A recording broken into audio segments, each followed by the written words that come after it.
And welcome back, ladies and gentlemen, to APAC North. Cyclops Athlete Gaming versus Cloud9 coming in just a few minutes. Welcome, it's Jess and Fluke on here. I love the hair, by the way, girls. It's also wonderful and flowy. I could never get a head of hair like that. Have you tried? Takes practice. You can first shop it. Actually, I'm casting with Jess on Monday. I'm thinking of... You should come in with it. Yeah, I can somebody get me a wig, and I would just, trim myself a few feet. If you got a wig, would you go with a different color, or would you stay? Oh, yeah. They say blondes like to have fun, but I don't know if that actually. I don't know if that applies to me. The fun is usually voice acting. Usually.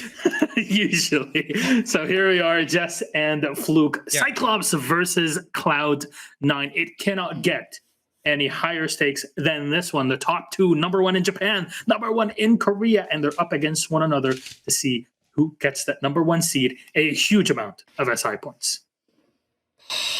I mean, I'm conflicted in this. I wanted to come into this and say they're going to be going full chops at each other, going hard out. The SI points are absolutely going to matter. I also think at the end of the day that you want to do well at playoffs as well, because there is extra benefits that are available in doing well in playoffs. So my contention point is, how hard do they go on the strategy point today? I don't doubt they will play hard, but how hard will they implement strategies that are going to be used in, a mere week or so? I worry that we won't be seeing the usual strategies, and as a result, we'll see like a slugfest of kills. Well, yet to be seen, but that's just my initial analysis. Yeah, it's impossible to predict. You never really know which way it's going to kind of go because of that. When it's close to the punch, and it's not that people aren't going to be trying. Of course, they're going to be trying. You want that first seed, but it's what do you bring into the mix that's going to make sure that, because these two teams are expected to bump heads again in a week at the finals. What's the change up? What's the shake up? What's the pressure and application today? All right. Well, you know what? Let's talk about our rosters. So our lobby's pretty much ready. So we're going to go ASAP into things. Bring up that Cyclops roster. Number one in Japan. They lost the number one spot in APAC North, but can they retrieve it today? Yeah, this is going to be an opportunity for them after all of the play days that have happened so far this season to snatch the first place position out of C9's hands. They would sit on the same points on the standings, but due to the head-to-head, winning today would guarantee them first seed position. So they would need to have an outright win, 3 full points, and that would mean that C9 does not even make overtime for them to be able to do so. But either way, they're guaranteed for the playoffs. This is a team that is ready to go. And if you look over towards their round performance, the only team they struggled against, hence them being in second place, was Fnatic, and you just saw them rip through Talon. So not a surprise that Fnatic's on the up and up, and Cyclops keeping cool, calm, and steady. I would say they're a steady top tier team at the moment.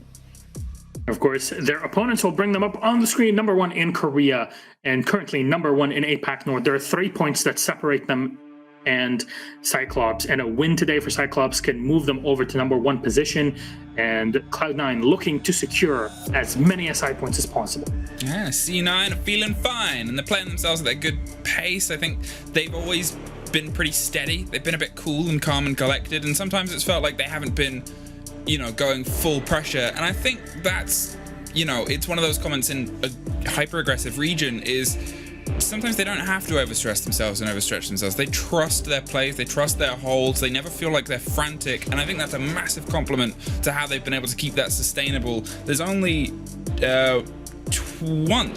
one game where they haven't been able to get the opening round out of all of them versus CAG, who have only been able to take the opening round twice out of all of the maps that they've played so far. So it kind of hints at an idea of C9 are happy to be tested and happy to take tests, because whether they look like they're having a good time or they're stressed, they're pretty smooth. Definitely so. I am excited then to see the head-to-head for this one, because there's a lot of heavy hitters on both of these teams. Let's go for H2H. It's Anatoon and Nova. We'll just talk about them before we talk about the map. We're only a bit away from our match. Oh, Milosh, it's funny you say heavy hitters because we actually decided instead of doing that week after week after week, every time we talk about C9 or CAG, we went, you know what? How about we talk about the big hitters when it comes to the objective? Look at those plans. We got these support players, baby. Mind you, and I know that we're going to flip the board a little bit here about who focuses on which team. The reason I brought up Nova in regards to M when we were discussing, Nova had the most plans by far, is the dedicated support player for C9. But you got some sneaky facts there about his opponent here for the head-to-head tie. Yeah, I think it's super kind of interesting how it shows the difference of the playstyle, because Nova, as you said, plays the plant, plays the hard destruction, get planning. Anaton is playing a Monty for most of the time. He's also got the best opening stat out of CAG as well as the highest plant stat. So the role that he's taking in the role of CAG is we are getting that diffuser in there by any means necessary, and that shows that hyper mobile aggressive playstyle versus what is C9's kind of calm, cool, collected classical. I guess it is classical now. Cloud9 a year and a half ago were not the way that they are today, and look at how far they have gone. Many teams have been lifted out of their old situations thanks to Cloud9 and what they've been doing. So let's see how they face up against one another. On which map will that be is the question that I'm looking to answer. Let's go for a 7-map pool, 6 down, 1 to go. And who has the final say? It was Cloud9, and they take us to Oregon. The 50-50 map. It's the decider. Cloud9 are on attack. Both teams a bit more comfortable on the defense, but having some of the highest attack side win percentage. What's the take on this one, Jess? The last time they went head-to-head was during the November Major on this map, and Cloud9 barely won 7-5. So I would say that whilst they overall both have really, really good win percentages on this particular map, well over 70% for both of their teams, so it is a good map for both of them. I would say if history has anything to say into it, mind you, Cyclops has elevated and evolved exponentially since then, so I don't want to delve too much into it, but I mean, both of these teams know what to expect from each other, I think, so it's a good map to go to. I think it's a square and even map. Yeah, for a map we've seen a lot. We haven't seen it from C9 throughout this season. You see it across a lot of regions. They had the option to not play it and potentially bring it as a surprise next weekend. You know, it's one of those things, and they've played Coast before. They've won it just previously, so I'm curious to see what that Oregon game is like. Remember that despite the fact that both of these teams are qualified to the playoffs, and for both of them, I don't think it would matter if they would be first place or not. The most important thing is the SI points, because there is no major, because Invitational will be replacing that in May just for this stage. You gotta get as many SI points as humanly possible, and they will be fighting tooth and nail for a huge difference, over 100 points between the two. So Jess, Fluke, thank you so much for introducing things here before our entry. It is time to take it to Oregon. Some would say that it is the place that big teams go to die, but when both are big, how does it go? That's the question we're looking to answer. So Des and Ace, please take us through Cyclops Athlete Gaming versus Cloud9. Enjoy. We've had some real bangers on this map lately, Ace, and I'm super excited to see how arguably the game of the season is going to shake down. You've got the two giants going head-to-head, Cloud9, who many would look at and say are on course for a flawless season, but we've all said that final playdate of the season, Cyclops, could be the ones to change all that. Look at that social vote. There's 59% in favour of Cyclops here. This one really is tight. Cloud9 have not necessarily shown us their best Playday after Playday so far this stage. You feel a chink in the armour. You feel this is the opportunity. This is the moment that Cyclops could come and just, not necessarily just take that crown, Des. Could they rip it right off their heads? It would quite literally be that, because looking at the standings, as soon as you hear a team hasn't lost yet, you think, oh, no way they aren't going to win everything. Then no other team can match that record. Well, sure, they might not match the record. In fact, the two teams would both be sat at 6 wins and 1 loss if today goes the way of Cyclops. And on the head-to-head basis, Cyclops will take it, assuming Cyclops can win in normal time. They need to win 7 rounds to whatever it is that Cloud9 end up on. Any other outcome, Cloud9 still hold on to number 1. Let's get into the ban zone. Nomad, the first one to be taken away, looking to, I suppose, enable and free up a bit more roam play here, a bit more disruptive play from both sides, Ace. Yeah, I like what I'm seeing. Let's get rid of the Nomad. Let's not have those flanks shut down too tightly. We want to see some of those explosive plays, big moments. We want to see players just crouch walking their way into absolute mayhem when they manage to catch the other team unawares. Ying will go out as well and be joined by Malusi. So This is all stacking up for aggression right now, Des. No Banshees to slow people down, no air jabs to knock them off their feet. This could be a real humdinger. Let's go. Just as you think you might see a bunch of aggression coming out, you ban away arguably the greatest roamer that we have in the game at the moment. I mean, seeing Melusi taken away, I think Melusi and Jaeger, if you said to me current roamers, I'd be like Melusi, Jaeger. Like, hands down, without even thinking about it. Both of them are removed from the table here. Two linchpin defensive operators that we have seen, not just all season long here in APAC, but around the world, have been removed. This is going to get spicy because things like the Mirror that we've seen be banned away so many times, the Wamai that we've seen banned away from time to time as well, now also available for teams to play. Well, the thing that I often ask for when we get that Jaeger ban, Des, and it's something that is sort of rarely delivered on, is especially with Melusi as well, no Banshees, let's start seeing some quick aggression towards site. Get in there and mix things up because, of course, Wamai's magnetic discs, they develop over time. So the quicker that you get in there, the less you will need to burn out those utility catchers. You can get in there, you can put your nades to use straight away. There's no Aruni on site, so there are no Surya gates there's to shut down that throne utility. This is just screaming, get in there and start launching those projectiles into site and just make the defenders feel like they are pressured from minute one. You should be seeing Wamai in pretty much every single round of this game. That nade prevention is going to be so critical, but like you say, the quicker teams are, the less of those magnets are going to exist, the more opportunity there is for some damage. And knowing that on the downstairs site, it's very, very common to hold this elbow area where you've currently got the smoke setting up of Irrigator. Normally what you then need is a bunch of magnets stacked up, thank you very much, Medic, stacked up down here towards elbow or above the doorway coming in for construction. That then leaves other areas a little bit bare though, so you might just see grenades come singing through on this map. Admittedly, in this round, there are only two, as it's the Maverick, and here's Canerada looking to go a little bit aggressive. Is that really the operator you want to be going aggressive with here, Ace? I don't think so. Not when you've not got a Jaeger on the board and those 3 ADSs to protect you, Des. It is very important that Wamai survives for as long as possible here because they need the ability to stop that throne utility raining in. I'm particularly looking at the side of Nova with 2 nades in hand. It's going to be very important what that Maverick can bring to bear inside of the round. So early on, we have got the drones raining in right now. I think Cloud9 are going to be comfortable that meeting is clear. Shaiol is available and ready. Active, pushing down those rear stairs. He's just looking to get control and start to put some pressure onto Pillar. Meanwhile, NB Taylor opens up. It's a nice angle. You'll always catch somebody in ranked. If you want to take that one away with you, enjoy. Open up the top of Armory Corridor. You can look all the way down to the bottom of Laundry Stairs. You can really catch out some defenders in the rotate, but also support your side in pushing down. So we could well see attention paid to multiple sides here, Des. It could become like a vice for Cyclops.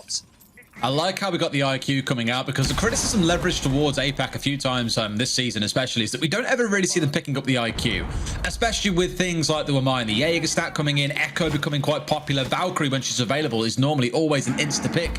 Not in this round, clearly, but I'm glad that C9 have kind of said, well, let's get someone on the IQ, bring along the good gun that we want to be able to use here, and just worry about utility in case there is going to be a Valkyrie or an Echo, because that's what I think we alluded to earlier on the desk as well, or maybe actually it was in the first game of the day on the cast. I said the number of times that we've seen Echoes interrupt plants this season probably succeeds all that we saw in the entirety of last year.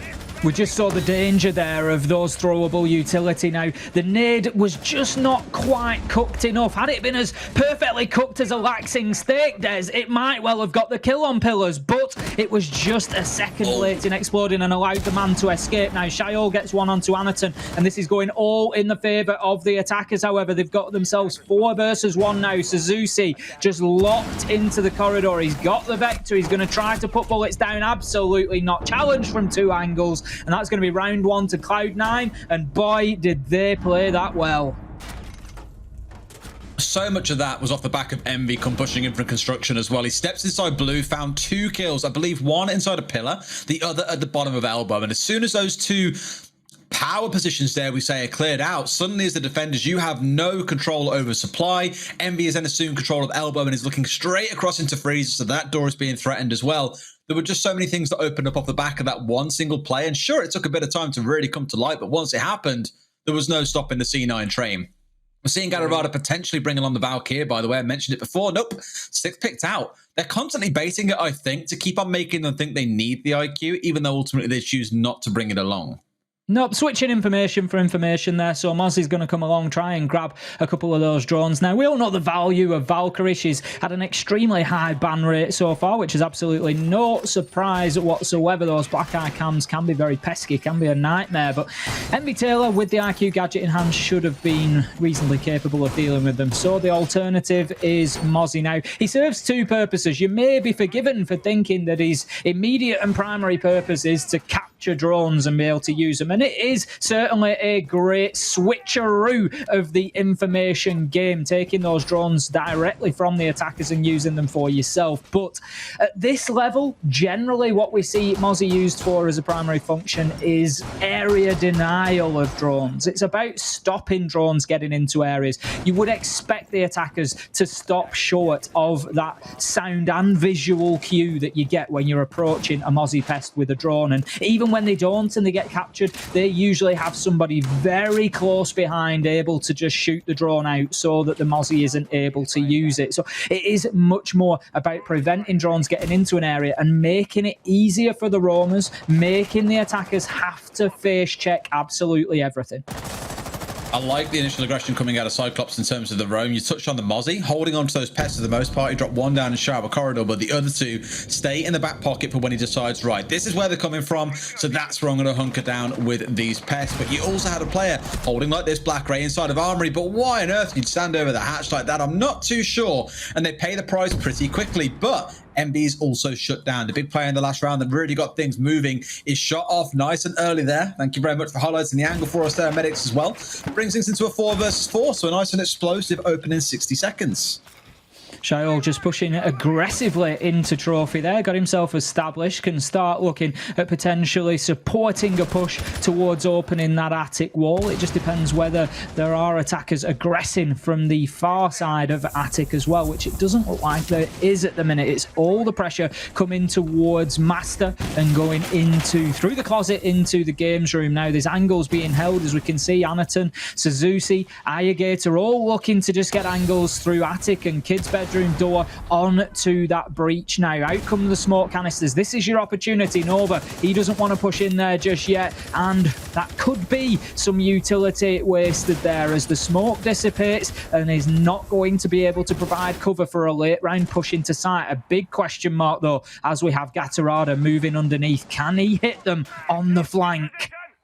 We've seen so many big flanks in the last game as well. Just players coming up out of nowhere. Oh! The first game on Villa was massive, but the long angle comes out and it's an absolute flurry of kills as the kill feed goes blue and orange. And like that, 2 versus 2, the round has descended from being pretty much 10 men left alive to almost no one. A 1 versus 2 for Static, and this round's looking a little bit harder for Cloud9. Static, what a swing! Does he get a second? No! Yes, he does! Static with a massive flip from one to the other, left to right to left. It's going to secure the round for Cloud9. But my God, if anyone had Cloud9 still down to win that round, I'd like to know where on earth you're getting your ideas from. Static certainly not living it up to his name there, just bursting in with a absolute just crescendo of energy at the end of the round there and finding himself 2 on the pistol. Unbelievable play from him, and that is the sort of hero play that it's going to take to come out and win this game. This is what we are looking at, the 2 best teams in the region, and we want to see who is the biggest and baddest, and right now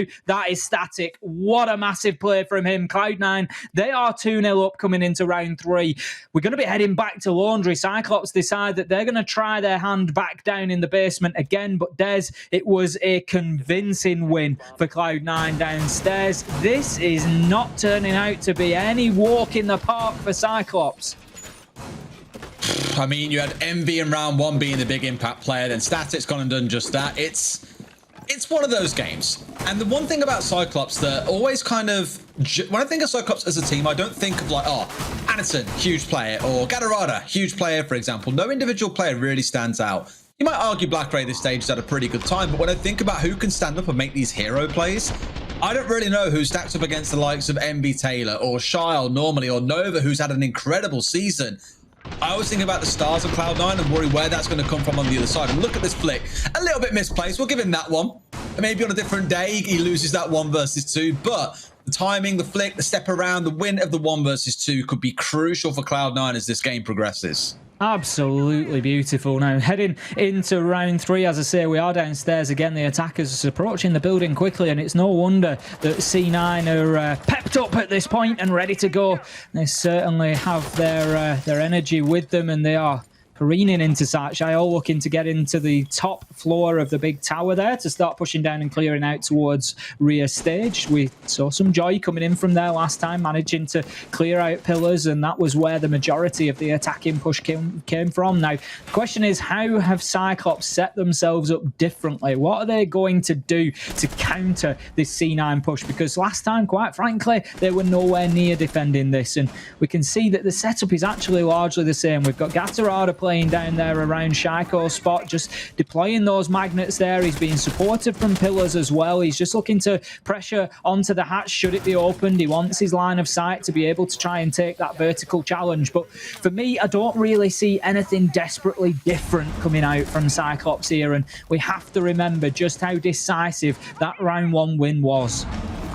They probably as a team have sat back after round 1 and said, right, guys, what went wrong there? And someone goes, well, Envy just pushed into blue and killed 2 of us. And they said, right, okay, is that something we can prevent? They said, yes. Okay, cool. Nothing needs to change. Let's go and try and make the same play again. And it is going to be that reliance on being able to hold blue for a little bit longer here and not give up a 2K in the process of it falling apart, I think. But on the side of Cloud9, they don't need to rush this. There's still 1 minute and 20 to go here. It's about the positioning here. It's about knowing where the play is going to come from. And by the looks of it, it's going to be a bit of a late laundry take. They have got some pressure up on the north, but it's definitely not the main point of attack. So rather than Cloud9 saying, look, we'll give you time to course correct, we're just going to change our attack entirely, it's going to be a freezer and laundry play. Static gets himself up on top of the boxes there. The nades start flying in. He doesn't get any joy in towards laundry for the time being, but we can see that the defenders here are just being absolutely pestered by those throwables, and it's no surprise with Jaeger gone. Gatarada will be doing everything he can on the Wamai to get the magnetic discs out there and give some support. Anaton with a great headshot onto Envy Taylor. Doubles down with one onto Nova inside a freezer. Puts the man on ice as he tries to push forward. Gatarada joins in the party with a kill onto Shayo. This is all going to Cyclops. I don't know what's happened, Des. It was a landslide to Cloud9 in round 1. It's a landslide to Cyclops in round 3. They're on the board, and we have got a match. Just got to win your ones, boys. We'll say it until the cows come home on this front as well, that Siege is one of those wonderful games that there are so many layers of depth to it in terms of strategies, where you choose to attack from, what intel you're getting from drones and cameras and operator lineups. You can go on for days. But when you boil the game down to its rawest form, it is just an FPS game. You can have all the advantages in the world. If you don't hit your shots, you are going to lose the round. And that is exactly what happened there with some miracle play coming out of Anaton. Sat just inside of the cubby, I believe, with that double spray across, one onto Envy, turns onto Static, gets him as well. That just shuts down and takes the wind out of Cloud9 sails entirely. And you saw the outcome from there. Cloud9 now going back over to what we've seen them employ a couple of times this season, the Thinker being brought along in the lineup. We'll see what impact that has. Of course, a number of important elements to remember about Thinker. She can activate nanobots for the entire team. That was basically gives them a global buff. It reduces their recoil, and it also gives some additional health as well. It can pick up downed enemies, but it does come at a cost. If you find yourself, I'm looking particularly at Irrigator here, an important counter is smoke. If you move through those Toxic Babe canisters, you will take a lot of extra damage, as the theory being the increased sort of heart rate and metabolism that your body's undergoing through the use of the nanobots does actually mean that you ingest and take damage from that smoke a lot quicker. So need to be careful about the use of those boosts from the Thinker. See how much she can pull off here then. Let's see how things progress though. We are back upstairs again as we were in round number 2. That one was Static's big clutch time coming in through game. So again, the question now falls to Cloud9 is, do we go for a similar push again? Or do we spice things up a little bit and look to change around where we come from? Do we go for attic? Do we look for a big window play? I'm not sure, but with the IQ starting across to the west, that could definitely prove to be the play. Shaol moving very quickly into Armory. Absolutely no messing about here. Opens up a long line of sight through that master wall and door through into Trophy. That's going to give a little bit of security that he can move in there, and that is exactly what he does. No hesitation whatsoever at taking that map control, and that's what I love from Cloud9 so far here. They have not been scared about getting into the map, and as I say, that may come with the Jaeger ban and the Malusi ban. It just frees you up a little bit to play more aggressively and quickly. Now then, Gatorada is over there in small tower on the Valkyrie. Is Envy Taylor aware, or could he get caught out here? Surely he hears the barricade. Surely he catches the knocking of the boards across the window, but it doesn't appear so, Des. It looks like Envy Taylor's just very focused on that double window, but Gatorada, he's going to think better of it. He's going to dip away. There is always an opportunity for a run out and a nitro here, but you can't really do it from that door. You've got to be doing it from the showers window if you want to hit that nitro up onto the half roof there. I get the feeling actually hitting the door downstairs is what alarmed him rather than the window itself being knocked. But now there is the idea as to what's going on. He's got options to play with, Gatto, but if he goes for a jump out here, you've got to think about a C4 player is probably the one to look towards. It's always so nerve-wracking seeing two players pass each other so closely, like two ships in the night. Never quite making contact and only just about barely seeing each other or being aware of the other's presence. But for Cloud9, it's going to be a push into game. Here comes the Thinkaboo. Smoke is straight out in that one. But sadly, Anderson manages to down Nova, who had the diffuser in hand. Looks like Cloud9 are going to have to rethink this one. They've got 60 seconds, but a second kill comes out as they peek quite aggressively. Now Static's going to find one in Zulu as Blackray was rotating his way through. 4 versus 3. Cloud9 have got time to course correct, but I was going to say it's a numbers disadvantage, Ace. 3 versus 3 as we head into the final 45 seconds then. Shaol just looking to move into sight, gets himself established in games and can pressure. Envy Taylor pressures Anaton with a headshot. Now then the challenge on the white stairs, but it's badly timed for Shaol as Gatorada steps up and takes the kill. Suzuki doubling down as well, and all of a sudden we find Static once again in a 1 versus 2. He's on the Ash. We saw him do it last time. He was moving in through Master Closet. This time it's going to have to be the white stairs. He doesn't have time to rotate. 17 seconds. He looks to find one. There's one hard left. Can he find them? Now Cyclops just bedding themselves down as best they can, looking to survive 1 versus 1. He can't do it again, surely not. 5 seconds left to go. It's all on Static. Pushes in. No, Gatorada says not this time. And he puts the man down as he just retreats into Attic and perfectly creates the space that he needs to win that 1v1. Very important round for Cyclops.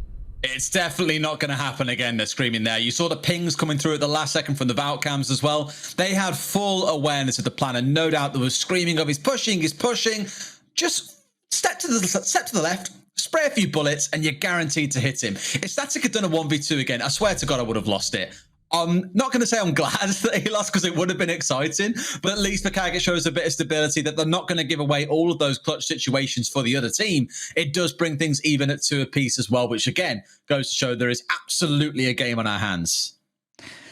This really is a game. This is exactly what we wanted out of this one. For me, let's take this one down to the wire. Let's see it go all the way, and let's just see this pressure cooker boil over as we get further and further into the game. Round 5, we're going to be heading to kitchen and dining this time around. 2 more defensive rounds for Cyclops to show us what they've got and to try and step up here and take an advantage over Cloud9, but a 3-all split would not surprise me in the slightest. We can see Gatorada there just very aware of the potential for a basement push early on and then up the freezer stairs to pop up and just hit the defenders on the flank. So he's going to employ the services of that proximity mine. He's got Blackray playing inside of security, and this is quite a well spread out defense here. We've got the top floor hold that we would expect as well. Suzuki just opening up those vertical angles with the Aruni punches onto the floor, and there's going to be some important jobs for Cloud9 here, but first and foremost is going to be getting into the top floor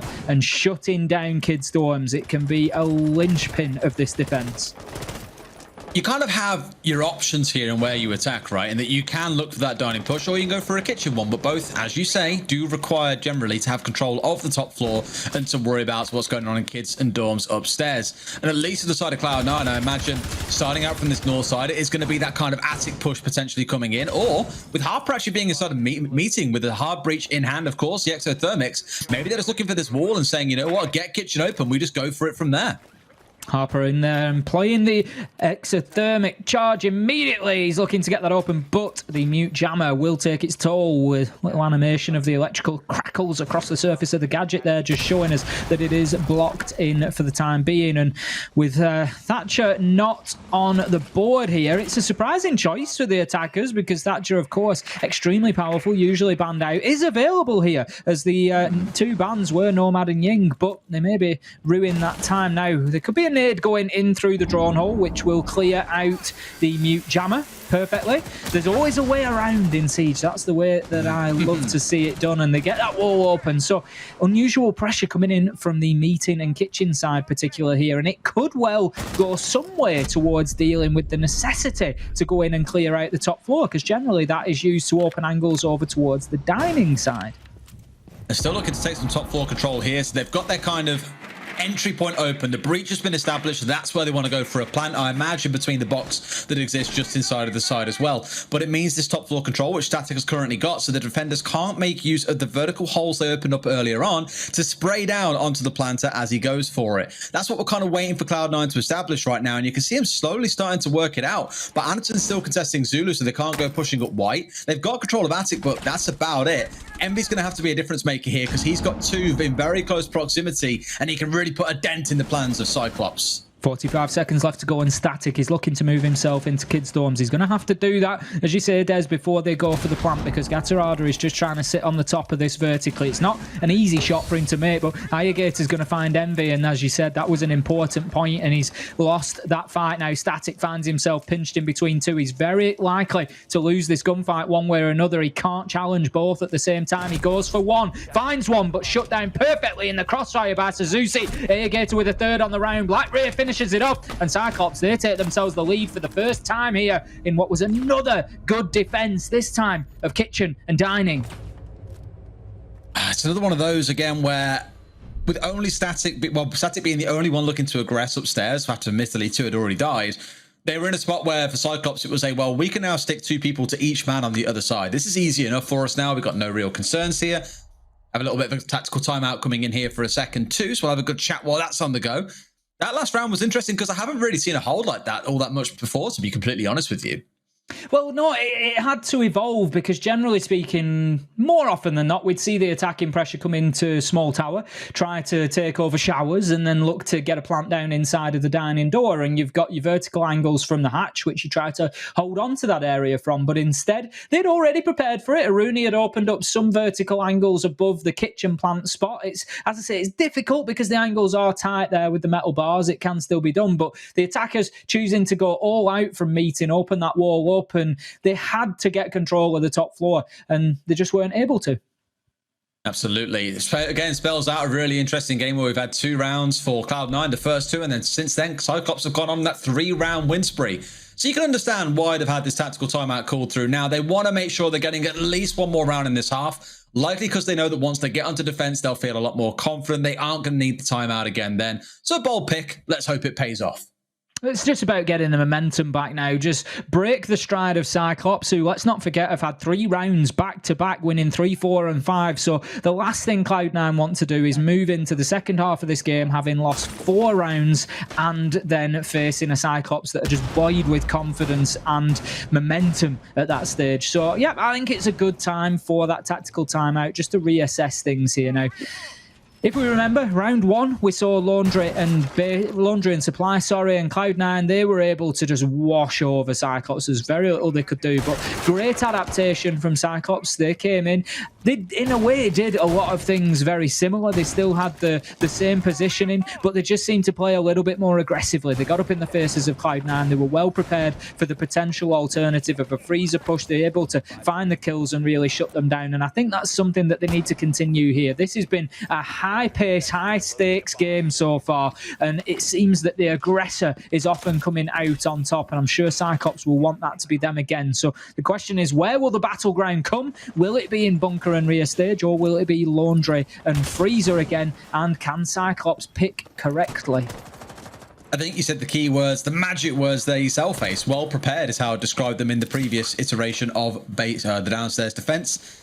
They were just ready. And as soon as Cloud9 came swinging through Laundry, it was Envy Taylor first. And then I believe Static off inside of Freezer to the right-hand side. There was 2 kills flying the way of Cyclops because they weren't caught off guard like they were in round 1 by Envy suddenly bursting inside of construction. The big difference for me for Cloud9, though, is they do have that Finca, that extra 20 HP, the more steady ADS, for example. That should help them win those gunfights that maybe are a little bit more 50-50. It's definitely trying to swing things in their favor here and give them the advantage when it comes to the push. We'll see how that comes down to it, though, once the teams start going fist for fist. 1 minute in and the droning is going ahead full force here before the entry players start to move in. Harper's going to look to get inside of meeting and get that hatch open to give some pressure from Electrical, try and move people around, particularly Gatorada playing on pillar. That's exactly what Harper begins to do. Looks like he's going to go and take that laundry hatch as well. So once again, we could just see pressure coming in from multiple sides, and this looks much more reminiscent of the round 1 attack from Cyclops than it does from Cloud9 than it does the round 3 where they tried to push in through the freezer. They seem to have pretty much foregone that at this point, and they're going to look to get a pinch developed from rear stage and from laundry. Felt like a team pinging session there onto the actual bomb itself, just highlighting the angles maybe they could see. I'm not too sure, all having a bit of fun. I was going to say for Cyclops, they had 3 members all pressed down really far south as if there was going to be a laundry and freezer setup, but that has changed now that they've rotated everything north. They've even had that last reinforcement that was in the back pocket committed towards the single wall that looks towards the big tower stairs. Interesting adaptation here from Cyclops. So now they've even rotated 2 into blue, they are ready for the aggressive push to come in here from, I believe it's Static, yeah it is, who's hanging outside of the doorway.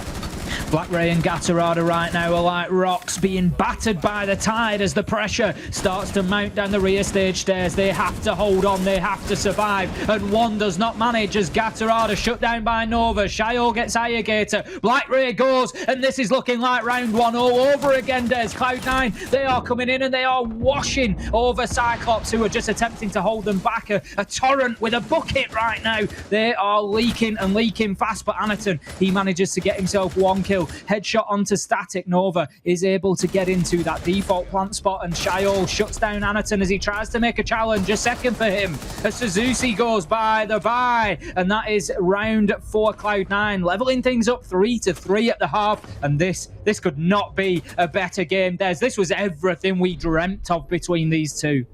You know they were all just screaming at Envy, hit the juice, old man. They needed that extra ADS stability. They needed a 20 HP bonus because they were just going all out there with both Envy and Static taking control of blue, collecting 2 kills incredibly quickly, and then Shile pushing his way down big tower stairs. A really good, clean execute from Cloud9, helped along, no doubt, by the Finca. 3-3 at the half. Could we ask for a more even game? Let's see then what Cyclops have got up their sleeves for us. For a second, it looked like a Glass was going to come along with the smokes that come away from the Capital. Will always be incredibly impactful and hard to deal with. So much so that it may have baited Cloud9 into a swap here. Did they go for the Warden? No, they're going to stick. They're not going to twist. A 6-pick into a 6-pick of a Kaid. They've decided, they're going to 6-pick that one away, and they have guessed correctly. They'll Kaid switch to the Kaid, double down on those electricals and make sure that they can hold on to those hatches. Now then, we've still got no Thatcher being brought along. Not essential, but especially when you're going up against operators like the Kaid, it would be potentially useful. Legion as well to clear out those goo mines. We've got Mute. There's all sorts of electrical gadgets that Thatcher could be helping out with here now. Black Ray does bring the Twitch, but you've got to keep those shock drones alive. They can often, at this level of play, be very easily picked up by the defenders. It's just a quick flick, 1 shot, and they are down now. We've just got a little vertical angle being covered onto, I'm not 100% sure where there, because there is no reinforcement that electrical is going to impact onto yet. We may see it come. Question mark? Yet, question mark. We may see attic reinforced. We may see the attic hatch reinforced. I'm not 100% sure, but very late in the game. Ace is perplexed. The man is confused. Very perplexed, apparently. The man's truly stunned into silence, ladies and gents. That's the world first for you. But let's look at what else happens on the downstairs. You can see Envy's actually now playing on the upstairs with those impacts in back pocket. I imagine to make some quick rotates back to site if required, or just to dial himself back into a much more comfortable position. We'll see what the use case for those is. I'm eyeing up the 3 C4s, though, here, Ace. For Nova, Harper, and Static. All three of those in back pocket. They're waiting for those more for plant Denal than anything else, I imagine. Of course, standard old Denal downstairs supply. Throw it over the top of the little bookcase or shelving. It catches the players planting in default. You can get yourself 2 or 3 kills quite comfortably as long as you time it just right. But it looks like it's going to be a south side push coming out for Cyclops here. They've got 2 pushing down Laundry, 3 or so pushing down Freezer as well. They're really going in here. It's a rush. They've left the guy upstairs in the dirt and said, eat my dust, old man. Harper's now holding him up with the shotgun, but there's 2 trying to push the thing down Freezer. Not quite going to happen as they're now being butchered on the site. 2 full. Nova and Shile striking big. They find a third. They're making a 4th as well. Shile has cleaned house in the corridor with a 3K, and Harper closes the round out. It looked like Cyclops had caught Cloud9 with their pants down for a second, but not to be the case. Absolutely not. They had them up belt and braces today, Des. They were able to lock that one up, fully prepared, and it's no surprise. They used the freezer push themselves. Of course, they're going to be prepared for it, and Cloud9 able to just shut down Cyclops at every single turn there. It did look for a second when Hibana and Ash just raced into freezer and shut Static down like it could be a Cyclops round, but no, Cloud9, they reacted well. They weren't shocked by the sting of that punch lashing into their mouth. No, they came back with a haymaker of their own and took Cyclops clean off their feet. I've got to give a shout out to Shile, by the way, a player that this stage has been really quiet. And arguably, you know, part of the reason why some of Cloud9's performances have looked a little bit shaky at points. Last year, it was the Envy Taylor and Shile show. They were leagues above any other duo inside of the whole competition. Even amongst their own team, they were just leagues ahead. And thankfully, they've had Nova step up and do a lot of work in the support role. But I've always been wondering, when are we going to see Charles wake up again? Apparently, he saved his best time to wake up and show us what he's made of once he gets towards the last game of the season, the one that arguably matters the most for seeding. That's when he's stepping up and making himself heard, and it's great to see. Oh, it's perfect timing. Absolutely no two ways about it. This is when Cloud9 need a big performance. You know, let's not forget, this is not just about the top spot here in APAC North. It's about those additional SI points in the global standings that will be secured as well. You know, the minimum, Hap explained it on the last Playday, the minimum that can be achieved based on top spot and second is different. So it really is valuable here for an extra couple of hundred of those points. So Cloud9, they are desperate, I'm sure, to get this one closed out. They've got themselves on the defense. They must be feeling very, very positive right now. But here we go. Anaton is bringing the Montagna. We've seen him do great work with it before, and great work being done by Gatorada as he shuts down Static with a very quick headshot there. That is the Valkyrie gone. Going to be locking into those cams, I'm certain, and feeding information back in. But there is still a Monty to be dealt with, and there is a Nitro gone from the board as well. That leaves only Shayol with an option of really dealing with this Monty. Envy, of course, has got the impact nades, but they aren't always too impactful against the big shieldy boy. Now, you stole the point away from me. So I was going to say, she actually had impacts again. So there were 2 impacts on Static. You can see at the top of your screen, thanks to the new utility indicators that we've got. And I was going to say, the Pokeballs are good, but are they really going to be impactful enough to stop a Monty? We won't find out now because they've been removed from the board. There are still 2 remaining on the Wamai. There is still the C4 here for Charles as well. And they've got smokes to play behind. They do have tools to kind of deal with the Monty. But if Anaton plays this smart, he can burn through that utility. No questions asked. My big question is, where is he pushing? Is it going to be game or is it going to be at white? I think it's going to be at white given he's on the west side of the map. But you never know what might change.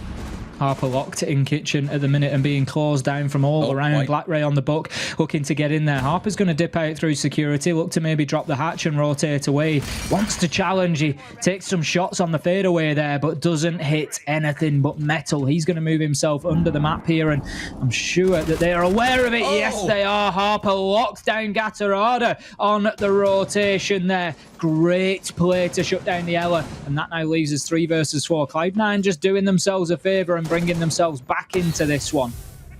Great pinch and communication. You've also got Black Ray still playing downstairs, making Nova as uncomfortable as can be. And there we go. The long shot comes in onto Gatorada from Charles to at least get a bit more breathing room. But now you've got to start thinking about the plan. iGator's got it in hand. Nova's still holding inside a kit, and you've got Charles coming in from Trophy.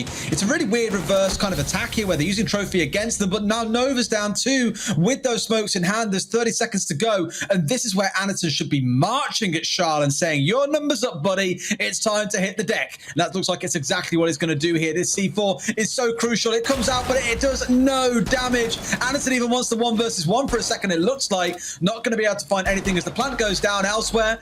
And I think it's Charles trying to play the dancing game. He's been blocked out, been denied. He's saying, sorry, mate, you haven't paid your hotel tax tonight. You're not allowed to stay in the dorms with us. This is our zone. Back you go and into Master. He's going to have to dial away. This should pull things back up base to 4 apiece. And my God, if this game isn't staying close. Anaton's response there was amazing, Des. His reaction speed. He was locked into a battle with Shiol. They were trying to melee each other, trying to get the shots. And as soon as Shiol stepped foot into Trophy, that was it. The Monty shield just came back up full and into the doorway. I'm not getting involved in any further fighting. I'm locking myself down. The diffuser is counting down right now. Shiol can do nothing about it. He is completely shut down. The quad kill is great for him. Anaton finishes him off with the pistol, but it will be nothing more than stat padding at this point because the diffuser was down, the time was out, and the round is won by Cyclops. Great attack from them and no real answer to that Monty push for Cloud9. I mean, getting a 4K is impressive, but unfortunately, if it's at a top point where you can't win the round, you may as well have not got a single one at all. Unfortunate.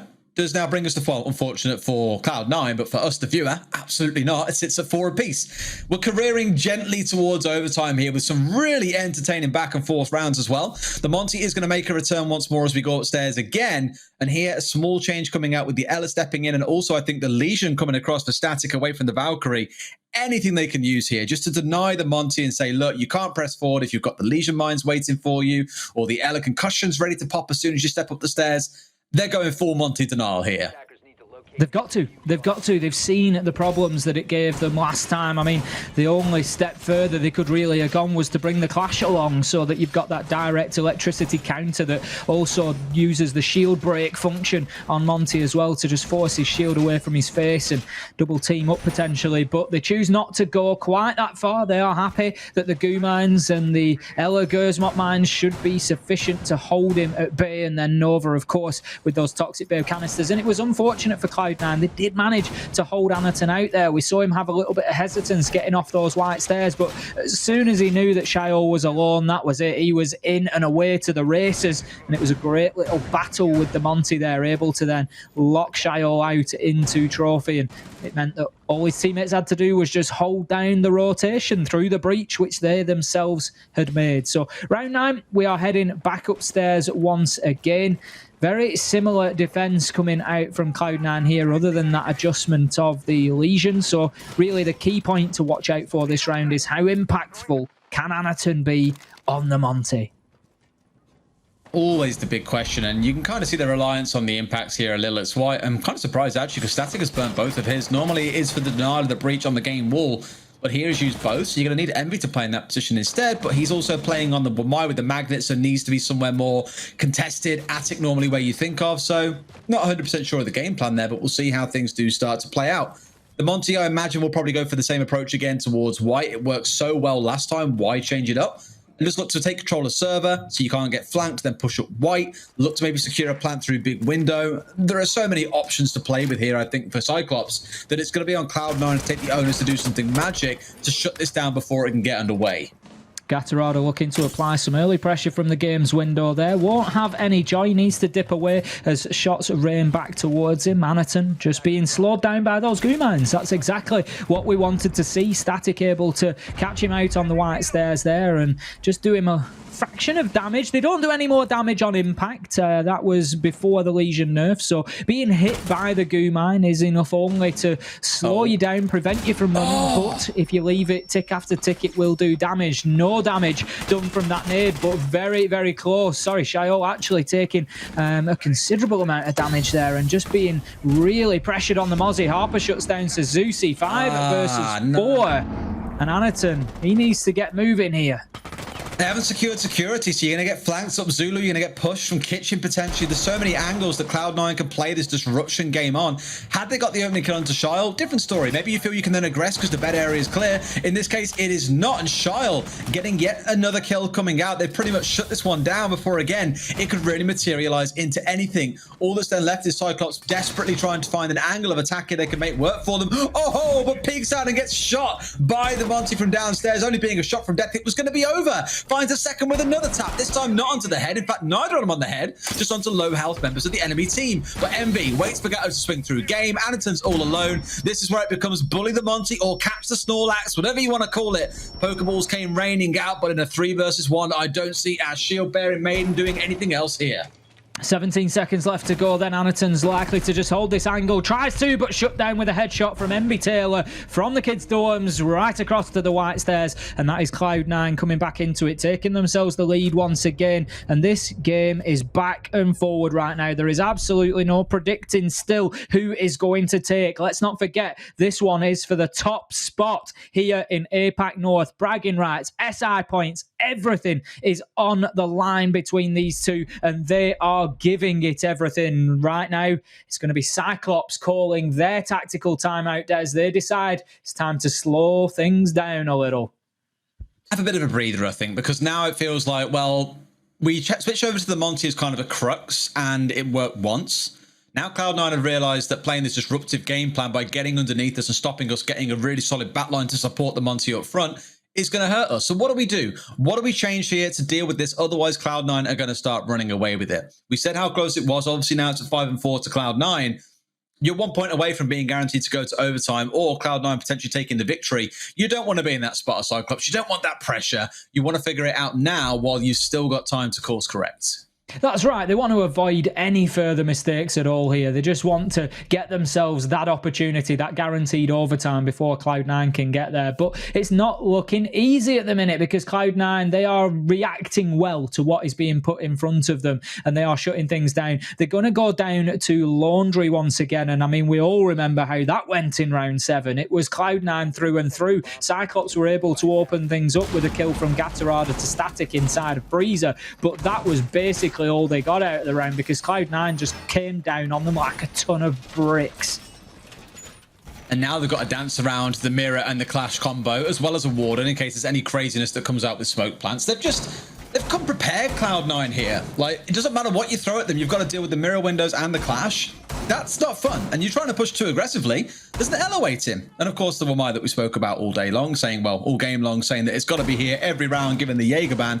The knock on the other side, I'm really excited to see because this is what I thought we would see more of in this game. More frags being brought along, you bring along enough flashes or smokes to burn through any of the magnets, and then you go absolutely ham with those 4 frags that you can collect kills for basically free around the map. Keen to see how they make use of them and if they catch anyone. If not, you're asking that question of, well, why 4 nades then? Certainly one to watch out for in this round is Blackray, just to see exactly how he can get in and what impact he can have. Of course, Nock able to hide her presence from any sort of visual cams, whether they be Black Eye, whether they be default cams, drones, anything really that would be able to see the Nock. Her digital, so visual signature will be removed.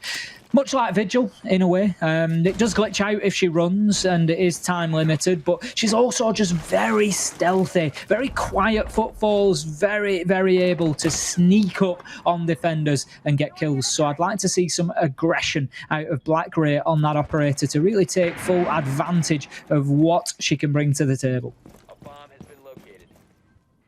Well, at least early on, no crazy aggression coming out of Cloud9 to try and put a dent in Cyclops, maybe realising there is no Monty on the field here. There's only to go 2 ham for it. And for Cyclops, it looks like it's going to be another approach coming in from the Freezer side, which we've seen a little mix so far today. We saw in the previous time round when it was Cyclops the ones on defense, they managed to shut down Cloud9 in emphatic fashion.